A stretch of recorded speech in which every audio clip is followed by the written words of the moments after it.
স্বাগতম জানাচ্ছি বাংলাভিউ সরাসরি সম্প্রচারে। স্টুডিও থেকে যুক্ত হয়েছি আমি শ্রাবণী তালুকদার। জানিয়ে দিব আমাদের হাতে থাকা এখনকার আপডেট সমূহ। সিলেটের দক্ষিণ সুরমা উপজেলার মোগলা বাজারে ড্রেনের ময়লা নিষ্কাশনকে কেন্দ্র করে একজনের মৃত্যু ঘটেছে।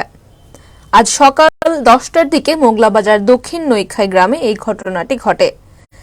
নিহত ব্যক্তির নাম মোহাম্মদ দুলাল মিয়া এবং তিনি দক্ষিণ নৈখাই গ্রামের ছুকু মিয়ার ছেলে।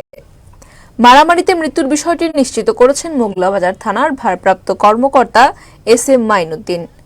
পুলিশ এবং স্থানীয় সূত্রে জানা গেছে, দক্ষিণ নৈখাই গ্রামের কাদের মিয়া এবং আলামিনের সঙ্গে প্রতিবেশী সাজ্জাদ মিয়ার পরিবারের একটি ড্রেনের ময়লা নিষ্কাশন নিয়ে দীর্ঘদিন ধরেই বাকবিতণ্ডা চলে আসছিল এবং এর জের ধরে মঙ্গলবার সকাল 10টার দিকে দুই পরিবারের সদস্যদের মধ্যে হাতাহাতি এবং দেশীয় অস্ত্রশস্ত্র নিয়ে মারামারি হয়। এরপর আলামিনের মারধরে দুলু মিয়া গুরুতর আহত হন। পরে তাকে দক্ষিণ সুরমা হাসপাতালে নিয়ে যাওয়া হলে কর্তব্যরত চিকিৎসক মৃত ঘোষণা করেন। মোগলাবাজার থানার ওসি এস.এম. মাইনুদ্দিন বলেছেন, খবর পেয়ে ঘটনাস্থলে পুলিশ পৌঁছেছে এবং ঘটনাস্থল পুলিশ পরিদর্শন করেছে। লাশটি ময়নাতদন্তের জন্য ওসমানী হাসপাতালের মর্গে পাঠানো হয়েছে। এ বিষয়ে থানায় এখনো পর্যন্ত কোনো ধরনের মামলা হয়নি। মামলা হলেই পুলিশ আইনি প্রক্রিয়া শুরু করবে। এদিকে সুনামগঞ্জের শাল্লায় ঘর নির্মাণকে কেন্দ্র করে 2 জনের মৃত্যু ঘটেছে। এই ঘটনায় পুলিশ সহ উভয় পক্ষের অন্তত 15 জন আহত হয়েছেন।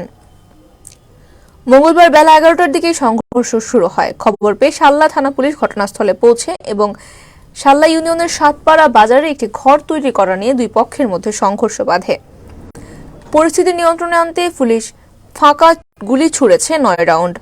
জানা যায়, সাতপাড়া বাজার সংলগ্ন জায়গায় কার্তিকপুরের নিক্সন মিয়া নামে এক ব্যক্তি একটি ঘর তৈরি করার সময় বাধা দেন একটি গ্রামের মুজিবুর রহমান। মুজিবুর রহমানের দাবি এটি তার নামে রেকর্ডকৃত জায়গা এবং যিনি ঘর তৈরি করছিলেন সেই নিক্সন মিয়া জানিয়েছেন এটি খাস জায়গা। এই নিয়ে উত্তেজনাকর পরিস্থিতি তৈরি হয় এবং বেলা 11টার দিকে দুই পক্ষের মধ্যে সংঘর্ষ বাধে। সংঘর্ষে বুকের মধ্যে টোটাবিদ্ধ হয়ে হাবিবুর রহমান নামে একজনের মৃত্যু হয় ঘটনাস্থলে। তিনি মুজিবুর রহমানের চাচা এবং ইউনিয়নের 1 নং ওয়ার্ডের সাবেক ইউপি সদস্য। অন্যদিকে ইউসুফ আলী গ্রুপের হেলাল মিয়া নামে আরও একজন নিহত হয়েছেন এবং ময়মনসিংহ মেডিকেল কলেজ চিকিৎসার জন্য নিয়ে যাওয়ার সময় পথিমধ্যে তার মৃত্যু ঘটে। সংঘর্ষ চলাকালে শাল্লা থানার সাব ইন্সপেক্টর আলিমউদ্দিন আহত হন এবং পরে তাকে শাল্লা হাসপাতালে নিয়ে যাওয়া হয় এবং গুরুতর আহত অবস্থায় তাকে উন্নত চিকিৎসার জন্য সিলেট ওসমানী মেডিকেলে প্রেরণ করা হয়েছে। এ বিষয়ে 1 নং ওয়ার্ডের বর্তমান ইউপি সদস্য আমির হামজা বলেছেন, সাতপাড়া বাজার সংলগ্ন একটি জায়গায় ঘর তৈরি নিয়ে কার্তিকপুরের নিক্সন এবং মুজিবুর রহমানের মধ্যে সংঘর্ষ হয় এবং সংঘর্ষে তিনি মৃত্যুর খবরও পেয়েছেন। এ বিষয়ে শাল্লা থানার অফিসার ইনচার্জ আমিনুল ইসলাম বলেছেন, সাবেক মেম্বার হাবিবুর রহমান নামে একজন নিহত হয়েছেন এবং থানার এসআই আলিমউদ্দিন আহত হয়েছেন। এখন সংঘর্ষ থামাতে পুলিশ ফাঁকা গুলি ছুড়েছে 9 রাউন্ড। এখন পরিস্থিতি নিয়ন্ত্রণে রয়েছে। এদিকে শ্বশুরবাড়িতে বেড়াতে এসে লিটন মিয়া নামে আরো এক ব্যক্তি খুন হয়েছেন। ফেঞ্চুগঞ্জ উপজেলার নিজ খিলছড়া গ্রামের জুনু মিয়ার ছেলে তিনি। মঙ্গলবার ফেঞ্চুগঞ্জ উপজেলার মাইজগাঁও ইউনিয়নের ভরাউট গ্রামে এই ঘটনাটি ঘটে। জানা গেছে, নিহত লিটন একই উপজেলার ভরাউট গ্রামে শ্বশুর বাড়িতে বেড়াতে এসেছিলেন এবং মঙ্গলবার ভোরে কাজের জন্য তিনি বাইরে বের হন। এ সময় গ্রামের ইজাজুল ইসলামের ছেলে মিজানুর রহমান লিটন মিয়ার মাথায় শাবল দিয়ে অনবরত আঘাত করতে থাকে এবং তাৎক্ষণিক লিটনকে Sylhet MAG Osmani medical college হাসপাতালে নেওয়া হলে দুপুর 1:30টার দিকে তার মৃত্যু হয়। ফেঞ্চুগঞ্জ থানার এসআই আশরাফুল আলম জানিয়েছেন, খবর পেয়ে পুলিশ ঘটনাস্থল পরিদর্শন করেছে এবং অভিযুক্তকে গ্রেফতার করে রক্তাক্ত শাবলটি উদ্ধার করা হয়েছে এবং এই ঘটনায় মামলা প্রক্রিয়াধীন রয়েছে। এদিকে মৌলভীবাজারের জুড়িতে জমি জমা সংক্রান্ত ব্যাপারে ছোট ভাইয়ের হাতে বড় ভাই খুন হয়েছেন। সকাল 9:30টায় ঘটনাটি ঘটেছে এবং উপজেলার সাগরনাল ইউনিয়নের দক্ষিণ সাগরনাল গ্রামে ঘটনাটি ঘটেছে।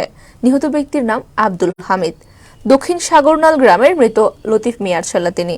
নিহতের চাচা আফতাব আলী এবং রিফাত আহমেদ অভিযোগ করে বলেছেন, তার চাচার সাথে তার বাবার জমি জমা সংক্রান্ত বিষয়ে দীর্ঘদিন ধরে বিরোধ চলে আসছিল এবং ঘটনার দিন চাচা ফারুক আহমেদ এবং আব্দুল জলিল তার চাচাতো ভাই আব্দুল খালিক সহ কয়েকজন মিলে এলোপাথারে কিল, ঘুষি এবং বুকে পিঠে লাথি মারতে থাকলে ঘটনাস্থলেই তার মৃত্যু ঘটে।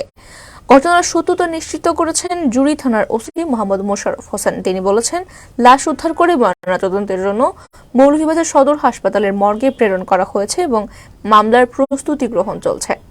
সুপ্রিয় দর্শক শ্রোতা, জানিয়ে দেওয়ার চেষ্টা করছিলাম আমাদের হাতে থাকা এখনকার আপডেট।